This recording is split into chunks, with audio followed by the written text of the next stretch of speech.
Hello बच्चों, देखिए आज हम लोग पढ़ेंगे न्यूमेरिकल। इस चैप्टर के जो क्वेश्चन एक्सरसाइज में दिए हैं जिसको हम कहते हैं आंकिक प्रश्न, और इन क्वेश्चनों को आप कैसे हल करेंगे और जो है इन क्वेश्चनों को सॉल्व करते समय हम किन किन बातों को ध्यान में रखते हैं, जिनमें से देखिए एक्सरसाइज का जो क्वेश्चन है, जैसे हमने आपको बताए थे कूलाम के नियम के बारे जो है कूलाम संबंधित क्वेश्चन, फैराडे के नियम प्रथम नियम द्वितीय नियम, उससे संबंधित क्वेश्चन हमने आपको अगले वीडियो में बताए थे। आज भी हम उसी से संबंधित कुछ क्वेश्चन पढ़ेंगे और फिर मोलर चालकता, विशिष्ट चालकता, तुल्यांकी चालकता, कोलराउस के नियम से संबंधित क्वेश्चनों को भी हम सॉल्व करेंगे। तो ध्यान दीजिएगा, निम्न को ऑक्सीकृत करने के लिए कितने कूलाम विद्युत की आवश्यकता होगी? 1 मोल H2O को O2 में और 1 मोल FeO को Fe2O3 में अगर हम ऑक्सीकृत कर दें। ध्यान दीजिएगा, ऑक्सीकरण की क्रिया में किसी भी तत्व का परमाणु इलेक्ट्रॉन को ग्रहण करता है या त्यागता है। तो ध्यान दीजिएगा, एक टॉपिक ऑक्सीकरण और अपचयन क्या होते हैं। अपचयन की क्रिया में किसी भी तत्व का परमाणु एक या एक से अधिक इलेक्ट्रॉन को क्या करता है? ग्रहण करता है, जबकि ऑक्सीकरण की क्रिया में किसी भी तत्व का परमाणु एक या एक से अधिक इलेक्ट्रॉन को त्यागता है। तो यहाँ पर मेन टॉपिक क्या है, इस टॉपिक को ध्यान दीजिएगा। यहाँ पर मेन टॉपिक है ऑक्सीकृत करने के लिए कितने कूलाम विद्युत की आवश्यकता होगी। क्वेश्चन को ध्यान दीजिएगा। तो नंबर 1 है H2O। ध्यान दीजिएगा, H2O का ऑक्सीकरण होता है किसमें? अगर H2O का हम ऑक्सीकरण करा दें इस तरह से, अगर ध्यान दीजिएगा H2 प्लस हाफ O2, इसका क्या है? अभिक्रिया हम कराते हैं। तो ये अभिक्रिया में क्या टूटता है? जल का अपघटन कराया जाता है, हाइड्रोजन ऑक्सीजन में टूट जाता है। तो ध्यान दीजिएगा, तो इसमें अगर देखा जाए ऑक्सीजन की ऑक्सीडेशन नंबर कितनी होती है बताओ? -2 होती है। तो ध्यान दीजिएगा, तो ऑक्सीकरण की क्रिया में हम इस क्वेश्चन को कैसे सॉल्व करेंगे? तो O2 का ऑक्सीजन इसमें 1 है, इसमें कितने हैं? इसकी संयोजकता 2 होगी, और ये किस में परिवर्तित हो रहा है? हाफ O2 में परिवर्तित हो रहा है, अर्थात ऑक्सीजन के परमाणु में परिवर्तित हो रहा है। तो यहाँ पर देखो, यहाँ पर 2 ऋणायन है, यहाँ पर संयोजकता क्या है? 0 है। तो हम किधर इलेक्ट्रॉन जोड़ें कि इधर -2 हो जाए और इधर भी -2 हो जाए? अगर हम इधर इलेक्ट्रॉन जोड़ेंगे तो गलत हो जाएगा, क्योंकि ये पूछा है ऑक्सीकरण की अवस्था के बारे में। तो यहाँ पर देखो, अगर हम यहाँ पर 2 इलेक्ट्रॉन क्या कर दें? जोड़ दें। जब हम 2 इलेक्ट्रॉन को जोड़ देंगे तो इधर का संयोजकता भी -2 हो जाएगी और इसकी भी संयोजकता -2 हो जाएगी। आप बताओ ये कितने प्राप्त हुए? 2F, अर्थात 1 मोल जल के अपघटन से ऑक्सीजन को प्राप्त करने में कितने फैराडे की आवश्यकता होती है? 2 फैराडे की आवश्यकता होती है। तो आप बताओ F का मान रखिए। F का मान क्या बताया गया है? 96,500 कूलाम होता है। जैसा कि यहाँ पर देख रहे हैं, मल्टीप्लाई करिए, 0 0 5 दूना 10 हो जाएगा, 6 दूना 12 1 13 हो जाएगा, 9 दूना 18 1 19 हो जाएगा। ध्यान दीजिएगा, मल्टीप्लाई कर दिए, 0 में 0 हो जाएगा, फिर 0 में करेंगे 0, 5 दूना 10 हो जाएगा, 6 दूना 12 1 13 हो जाएगा, 9 दूना 18 1 19 क्या होगी? कूलाम की क्या होगी? आवश्यकता होगी। तो ध्यान दीजिएगा, आवश्यक विद्युत की मात्रा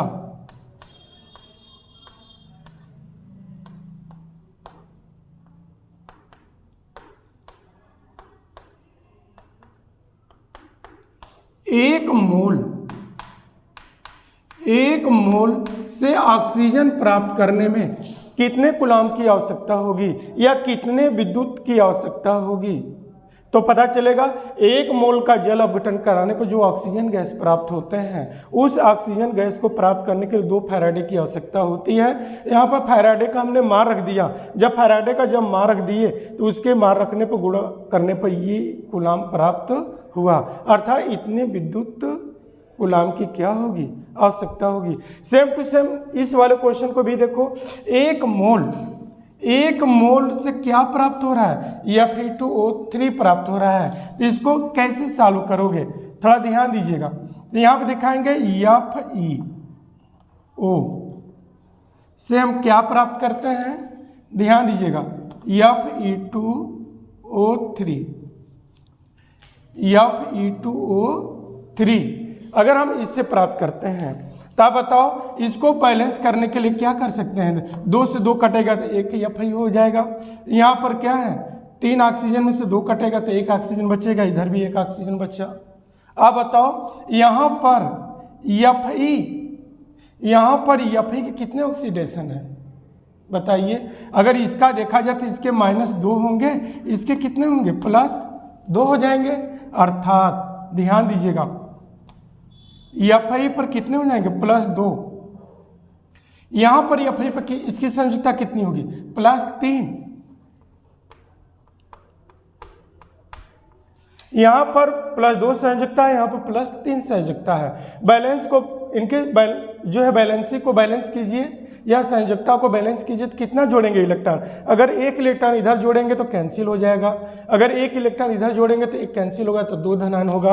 अर्थात कितने इलेक्ट्रॉन जोड़ेंगे, 1 इलेक्ट्रॉन प्लस और माइनस कैंसिल होगा, 2 और 2 प्राप्त होंगे। अर्थात 1 मोल, अर्थात क्या हुआ, 1 मोल FeO से Fe2O3 प्राप्त करने में कितने फैराडे की आवश्यकता होगी बताइए। 1 F की आवश्यकता होगी और F का मान रख दीजिए 1 × 96,000 क्या हो जाएगा, 500। गुणा करने पर सेम टू सेम आएगा 96,500 कूलम। ये आवश्यक विद्युत की मात्रा, ये आवश्यक विद्युत की मात्रा है। तो ध्यान दीजिएगा एक्सरसाइज, जो आपका जो एक्सरसाइज क्वेश्चन है चैप्टर का 2.14 का जो ये क्वेश्चन है, निम्न को ऑक्सीकृत करने के लिए कितने कूलाम विद्युत की आवश्यकता होगी। तो इसमें पहला क्वेश्चन यही दिया, 1 मोल जल से ऑक्सीजन प्राप्त करने में 1 मोल जल का अपघटन कराते हैं तो ये ऑक्सीजन प्राप्त होता है। तो इस H2O में ऑक्सीजन की जो बैलेंसी है, इस मोल में जो ऑक्सीजन की जो बैलेंसी है कितना है, डबल माइनस है, यहाँ पर 0 है।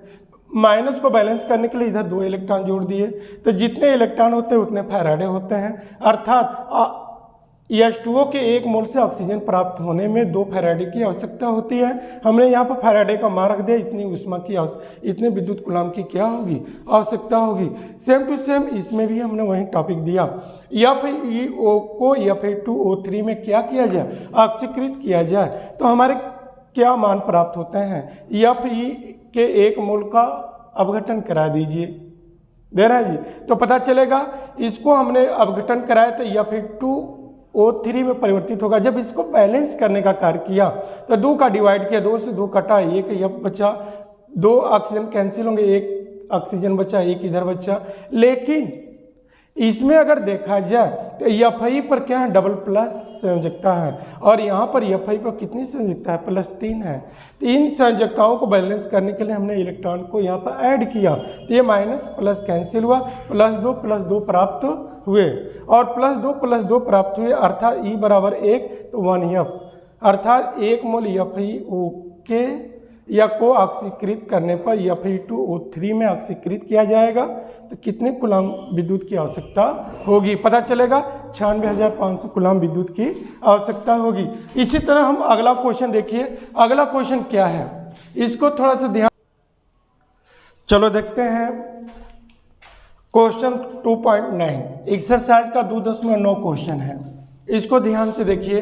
दिया 298 केल्विन पर एक चालकता सेल जिसमें 0.001 यम का मतलब होता है मोलर सांद्रता। KCl विलयन है का प्रतिरोध 1500 ओम है।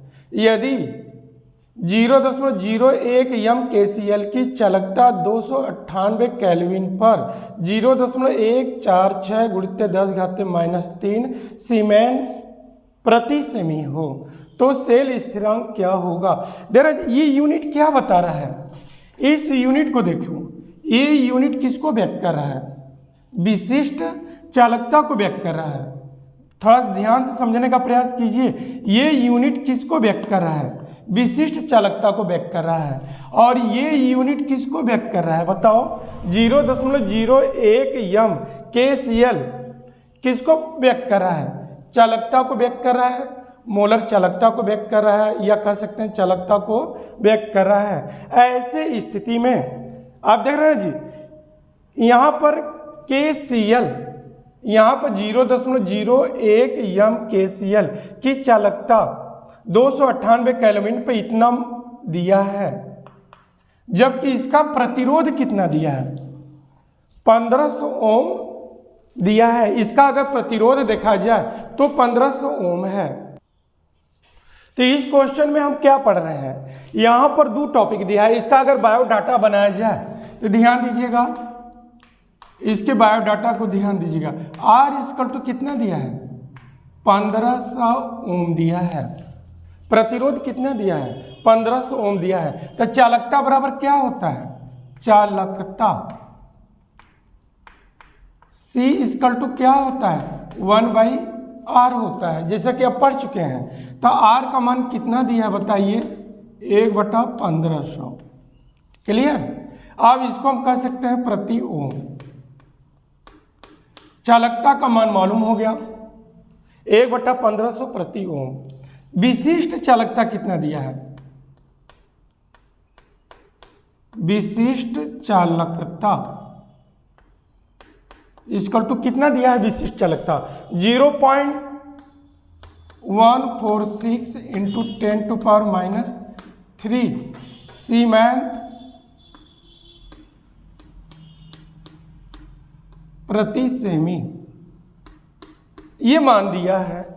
आपको क्या पूछ रहा है, क्या पूछ रहा है, सेल स्थिरांक। सेल स्थिरांक किससे व्यक्त करते हैं, G स्टार द्वारा व्यक्त करते हैं, जैसा कि आप पढ़े हैं। तो G स्टार क्या होता है, ध्यान दीजिएगा, G स्टार L/A भी होता है, या K क्या होता है, C × G स्टार होता है।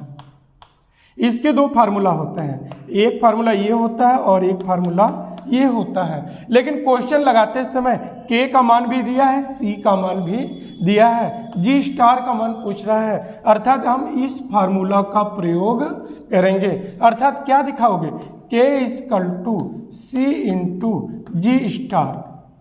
G स्टार को क्या कहते हैं, सेल स्थिरांक कहते हैं। तो G स्टार क्या होगा बताइए, अगर देखा जाए G स्टार क्या लिख सकते हैं, K/C। आप बताओ K का मान कितना दिया है, विशिष्ट चालकता यहाँ पर क्या है, K है। तो K का मान दिया है 0.146 × 10⁻³ C का मान कितना दिया है, 1/1500। ये ऊपर चला जाएगा तो इसको हम क्या दिखा सकते हैं, इसको हम दिखा सकते हैं 0.146 × 10⁻³ × 1500। अब इसको हम क्या कर देंगे, गुणा कर लेंगे, जो मान प्राप्त होगा वो आपका क्या प्राप्त होगा, सेल स्थिरांक प्राप्त हो जाएगा। आपको ध्यान दीजिए यहाँ पर -3 है, अगर 1.3 लगा देंगे 10⁻³ हो जाएगा। अर्थात 1 पॉइंट और बढ़ा दीजिए, 0.146 × 10⁻³ × 1.5 × 10⁻³ -3 + 3, क्योंकि दशमलव लगाए यहाँ पर है। दे रहे जी, कट गया, क्या प्राप्त हुआ, 0.146 × 1.5। ये आपस में मल्टीप्लाई कर लीजिए, क्या प्राप्त होगा, सेल स्थिरांक प्राप्त हो जाता है। इस क्वेश्चन को ध्यान दीजिएगा, इसमें दिया 298 केल्विन पर एक चालकता सेल जिसमें 0.01 यम का मतलब होता है मोलर सांद्रता पोटेशियम क्लोराइड विलयन है का प्रतिरोध दिया 1500 ओम है। यदि उसी ताप पर उसी के सांद्रता वाले विलयन में क्या कह दिया कि इसकी विशिष्ट चालकता दे दिया, तो सेल स्थिरांक की गणना कीजिए। तो आप जानते हैं चालकता बराबर प्रतिरोध के व्युत्क्रम के जो बराबर होता है, पढ़ चुके हैं। इसके बारे में हमने फार्मूला और डिफिनीशन दोनों बता दिए हैं। इससे हमने क्या है सी ज्ञात किया, विशिष्ट चालकता यहाँ पर दिया है आपका। ये कैसे पता चला कि विशिष्ट चालकता है, क्योंकि इसका यूनिट विशिष्ट चालकता के यूनिट के बारे में आप जानते हैं। इससे पता चल गया ये चालकता दिया, विशिष्ट चालकता दिया है। तो सेल स्थिरांक के जो फार्मूला होते हैं G*L/A, या तो K=C × G*, और G* जो हमको ज्ञात करना, तो इस फार्मूले में हमने G* K/C, K को विशिष्ट चालकता, C को चालकता कहते हैं। इसके हमने मान रख करके इनके मान को हमने हल कर दिया, तो ये आपके क्या है टॉपिक प्राप्त हो गए। यही आपका क्या है सेल स्थिरांक होते हैं। इसको समझने का प्रयास कीजिए। देखिए अगला क्वेश्चन इस चैप्टर के और कौन, चलो देखो अब हम लोग पढ़ेंगे। ये देखिए क्वेश्चन क्या है, इसमें क्वेश्चन दिया है 0.00241 यम एस्टिक अम्ल की चालकता 7.896 × 10⁻⁵ सीमेन प्रति सेमी है। ध्यान दीजिएगा, इसकी मोलर चालकता पूछ रहा है। मोलर चालकता का मतलब यहाँ पर हो जाएगा लैम्डा यम। यहाँ पर क्या पूछ रहा है, लैम्डा यम = प्रश्नवाचक, ये पूछ रहा है। यहाँ पर ये किसका मान दिया है, ये जो ये यहाँ पर देख रहे हैं सीमेन प्रति सेमी दिया है, ये किसका यूनिट है, विशिष्ट चालकता का यूनिट है। अर्थात इसमें आपको क्या दे दिया है, K का मान दिया है 7.896 × 10⁻⁵ सीमेन प्रति सेमी। ध्यान दीजिएगा, K का मान दे दिया। ये क्या पूछ रहा है, फिर उसके बाद ये क्या दिया है, यम को क्या कहते हैं, मोलर सांद्रता कहते हैं। यम का मान कितना दिया है, यम = दिया है 0.00241 यम यहाँ पर जो है मोलर सांद्रता से मतलब है।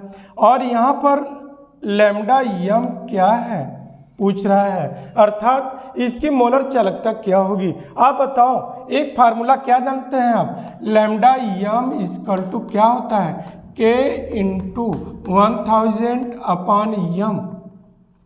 यम क्या है, विलयन की मोलर सांद्रता है।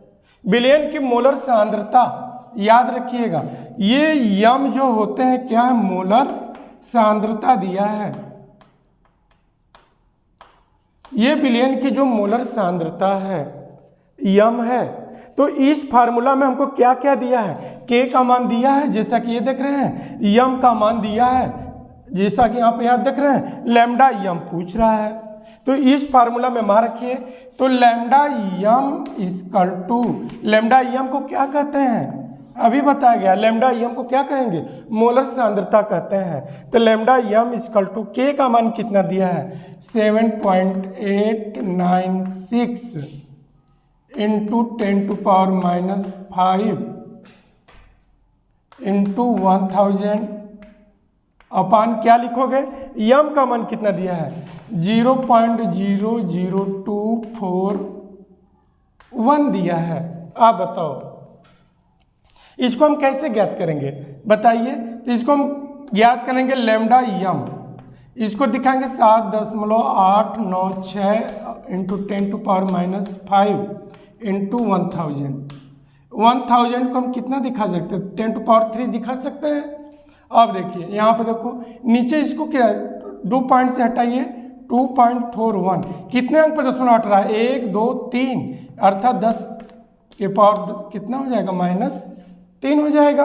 अब इसको ऊपर ले जाइए, तो जो लैम्डा यम होगा क्या दिखाएंगे, 7.896 × 10⁻⁵ × 10⁻³ ×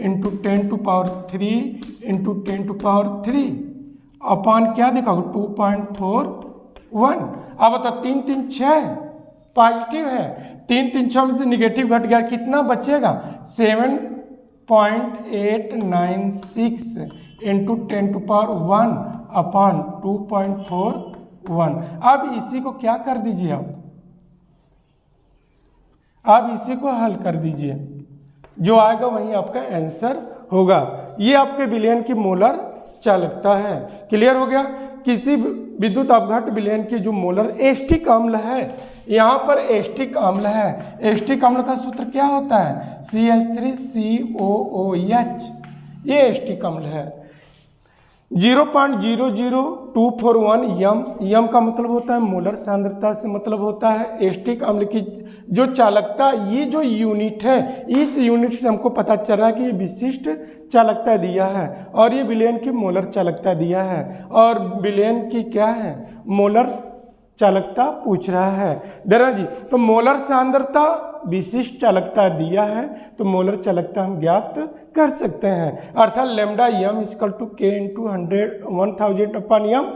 के को विशिष्ट चालकता, यम को क्या कहते हैं मोलर सांद्रता कहते हैं। अब इसमें हमने मान रखते चले गए और ये मान प्राप्त हुआ। अब इस मान को हम गुणा भाग के माध्यम से अब करेंगे, जो आंसर प्राप्त होगा वही आपका मोलर चालकता होगी। तो इसको आप करिए, इस आप देख रहे हैं जी, इसको इसमें 10⁻1 है, अगर चाहोगे तो 1 पॉइंट हट सकता है, तो क्या लिखेंगे 7896 अपॉन 2.41। अब ये मान इस तरह से भी इसके मान को आप रख करके सॉल्व कर सकते हैं, यही आपका मोलर चालकता होगा। इसको भाग दे करके अपने से करने का प्रयास कीजिए।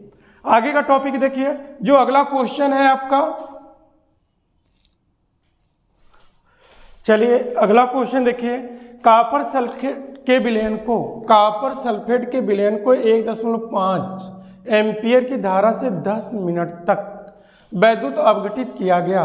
कैथोड पर निक्षेपित कॉपर का द्रव्यमान क्या होगा? आप बताओ ये कौन सी क्रिया हो रही है? कैथोड पर निक्षेपित कॉपर का द्रव्यमान क्या होगा? तो जरा देखिए, कॉपर सल्फेट का वियोजन करा दीजिए, CuSO4 का अगर हम क्या करा देते हैं, अगर वियोजन कराते हैं, सपोर्ट कीजिए, तो क्या बनेगा Cu पर डबल प्लस बनेगा और SO4 पर क्या बनेगा माइनस। ये मान लीजिए एक्वस है। ये कॉपर सल्फेट एक लवण विलयन होता है, इसका विद्युत अपघटन कराते हैं, Cu double plus SO4 sulphate ion प्राप्त होते हैं। तो क्या कर रहा है, कैथोड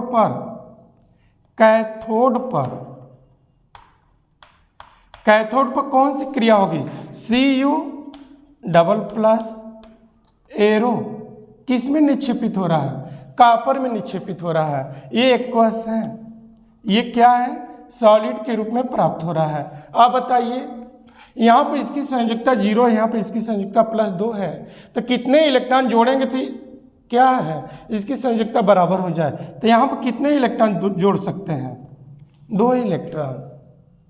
आप बताओ 2 इलेक्ट्रॉन का तात्पर्य यहाँ किससे होगा 2F या 2 फैराड से कॉपर की कितने मात्रा प्राप्त होते हैं 63.5 ग्राम। कॉपर का जो परमाणु भार होता है 63.5 ग्राम। इस समीकरण से 63.5 ग्राम कॉपर प्राप्त होने में कितने फैराडे भाग लेंगे? फैराडे का मान रख लीजिए, 2 गुणित कितना रखोगे एफ का मान 96,500 कूलाम से कितने कॉपर प्राप्त होते हैं 3.5 ग्राम कॉपर प्राप्त होते हैं। जबकि क्वेश्चन में क्या कर रहा है, आई का मान कितना दिया 1.5, समय का मान कितना दिया है 10, अर्थात आई इक्वल टू कितना दिया, आई इक्वल टू दिया 1.5 एम्पियर। धारा का मान दिया है और जो समय है टी इक्वल टू क्या है 10 मिनट दिया है। इसको हम सेकेंड में कन्वर्टेड कर दें तो 1 मिनट में कितने सेकेंड होते हैं, 1 मिनट में 60 सेकेंड होते हैं। अगर 60 का इसमें गुणा कर देंगे तो कितने सेकेंड हो जाएगा 600 सेकेंड हो जाएगा। आप जानते हैं Q इक्वल टू क्या होता है, I इंटू टी होता है। आई का मान 1.5, टी का मान क्या है 600 दिया है। 15 छक्का कितना हो जाएगा 90। दे रहे जी 1 2 कितने अंक पर दशमलव, 1 पॉइंट पर दशमलव है, ये कूलाम प्राप्त हुआ। क्यू का मान आ गया। आप बताओ दिए गए क्वेश्चन से 900 कूलाम से कितना कॉपर प्राप्त होगा, जबकि 2 गुणित 96,500 कूलाम से 63.5 ग्राम कॉपर प्राप्त हुआ है। तो इतने कूलाम आवेश से कितने कॉपर का प्राप्ति होगी, अर्थात लिखेंगे कॉपर का द्रव्यमान, कॉपर का द्रव्यमान कितना प्राप्त होगा। तो क्या लिखोगे, ध्यान दीजिएगा 63.5 गुणित 900 बटे क्या हो जाएगा 2 गुणित 96,500। बात समझ में आ रहा कि नहीं। अगर आप ऐसे नहीं लगाना चाहते हैं डायरेक्ट इसके मान रख दीजिए, इसमें मान रख दीजिए। अगर आप ऐसे नहीं लगाना चाहते तो आप इसको इस तरह से भी दिखा सकते हैं। चूंकि 2 गुणित 96,500 कूलाम से कितना कॉपर प्राप्त हो रहा है 63.5 ग्राम कॉपर प्राप्त हो रहा है। इसलिए 1 कूलाम से,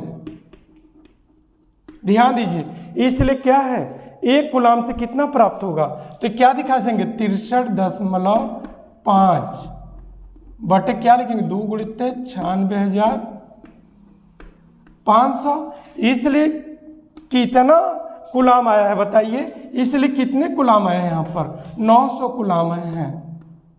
900 कूलाम से क्या प्राप्त होगा, तो हम दिखा सकते हैं 900 गुणित 63.5 अपान क्या दिखाओगे 2 गुणित 96,500। अभी चाहे आप इस तरह से मार रख करके हल कीजिए, चाहे डायरेक्ट इसमें मार करके हल कीजिए, बात कहीं होता है। इसमें हल रखने पर जो मात्रा प्राप्त होगी वहीं का क्या है कॉपर की ग्राम में मात्रा प्राप्त होगी। इसको आप सॉल्व करेंगे, इसको हल करने का प्रयास आप करिएगा। तो क्लियर हो गया। तो ध्यान दीजिएगा कॉपर सल्फेट के विलयन में 1.5 एम्पीयर की धारा 10 मिनट तक विद्युत अवघटित किया जाता है। कॉपर सल्फेट के विलयन का 10 मिनट तक विद्युत अवघटन कराया जाता है। तो कैथोड पर प्राप्त कॉपर की द्रव्यमान ज्ञात कीजिए। कॉपर सल्फेट विलयन का विद्युत अवघटन कराया गया, कॉपर आयन और सल्फेट आयन में क्या है वियोजित हो गए। ये प्लस वाला माइनस पर जाएगा।